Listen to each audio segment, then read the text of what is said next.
Olá pessoal, eu sou Pedro Gaudi, analista de investimento aqui da Mirai Asset Corretora. Começa aqui o nosso Visão do Mercado Financeiro.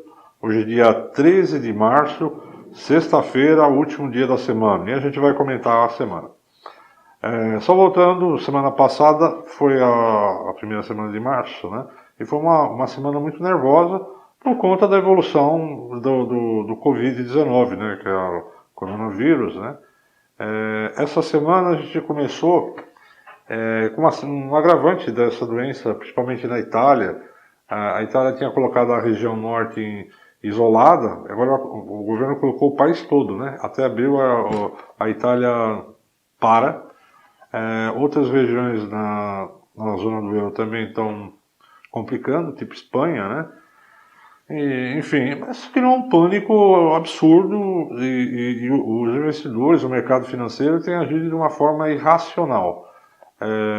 Isso é preocupante, porque essa semana as bolsas de valores como um todo, não foi só nossa, no mundo todo assim afundaram, o sell-off geral, acionou o circuit break lá fora. Aqui a gente teve 2 pregões com 3 circuit break, né? Na quinta-feira 2 circuit break. Não é normal uma situação dessa, e o investidor tem que tomar muito cuidado para não cair nesse desespero. Eu tenho uma posição em ações que está virando água, não vai virar água, depois volta tudo, sobe tudo, passado um tempo, o mercado volta, a economia recupera, enfim. Cuidado para não sair vendendo tudo, porque aí sim você realiza o prejuízo. Bom, a semana, tudo relacionado a essa questão da doença e essa irracionalidade. Os Estados Unidos, o presidente Trump cortou os voos da Europa para os Estados Unidos, porque está gravando na Itália, França, enfim, Espanha. Junto com isso pesou no mercado, é claro, porque os países estão se isolando um do outro, né? Uma coisa. Junto com isso, na semana passada a gente falou que os países da OPEP estavam conversando com a Rússia para cortar a produção, porque o preço do petróleo veio de uma queda de $60 quando começou a doença para $50.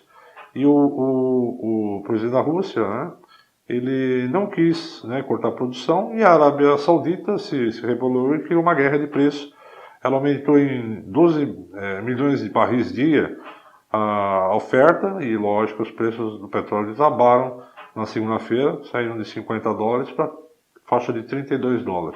Também pesou no mercado, ficou uma bagunça, as petroleiras todas caindo, então bem complicada a semana.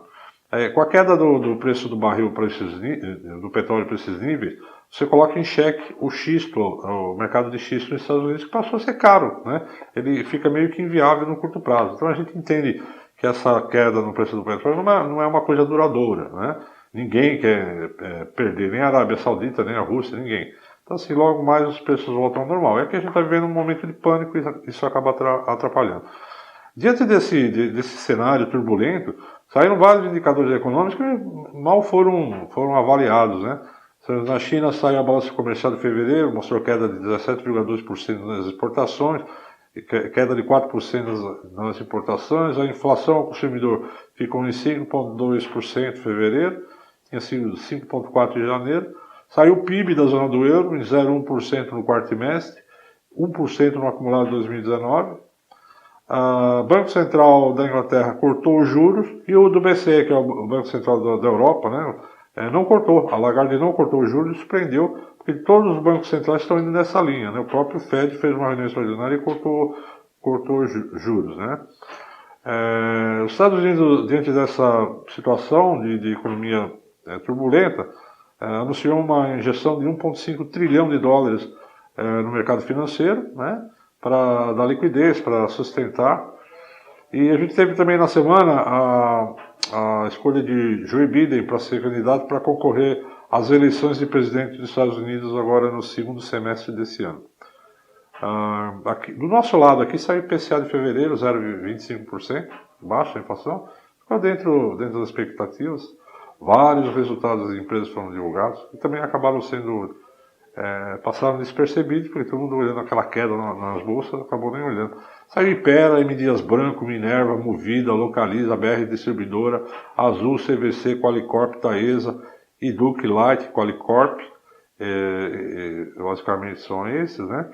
E o mercado ficou louco, a nossa bolsa aqui chegou a cair mais do que 20%, está encerrando agora com uma queda de 20% mais ou menos, e o dólar subiu forte, teve interferência do Banco Central e ficou com uma alta próxima a 2%. A pesquisa Focus, pouca coisa mudou, o dólar para o final do ano continua em 4,20, o GPM de 3,96 foi para 3,98, também todo final do ano, né? O IPCA de 3,19 para 3,20, a Selic está mantida em 4,25, mas vai ter reunião do Copom agora, na próxima semana, e a gente imagina que vá para 4%. O PIB, que era 2,17, caiu para 1,99. Eu falei que a gente já começava um PIB caindo, né? Já está se confirmando. Bom, semana que vem, como eu falei, tem a reunião do Fed, né, e do Copom. O Fed se imagina que vai cortar 0,50% e aqui 0,25%. Tem continuidade de resultados corporativos, vai sair Vivara, Copel, Cirela, Equatorial, Ezetec, Braskem, CIA, né? E a gente vai ter que acompanhar essa questão do Covid-19, né, da coronavírus, né? Coronavírus porque agora é o Brasil que começou a aumentar os casos, né? Isso já era um pânico, é uma gripe, gente, não é nada excepcional, mas parece que o mundo todo entrou em transe com isso. Mas enfim, os governos devem anunciar pacotes e medidas para estimular, para amenizar o impacto na economia dessa loucura que ficou, né? E aqui no Brasil, o presidente já anunciou algumas medidas, mas essa primeira parte das medidas atende mais a aposentados, né? Antecipando uma parte do 13º, diminuindo juros e consignados, mas vem mais outras medidas, né? Não só aqui, como no mundo todo vai ter isso. Os Estados Unidos já anunciou, o Japão já anunciou, a gente deve ter, talvez hoje à noite, o presidente falando. E esse é o grande destaque da semana. Tem alguns dados de inflação que saem, mas a gente tem que acompanhar até onde vai o pânico das pessoas em relação à evolução dessa doença, né? Então é isso, semana que vem a gente volta para atualizar os dados. Um grande abraço a todos.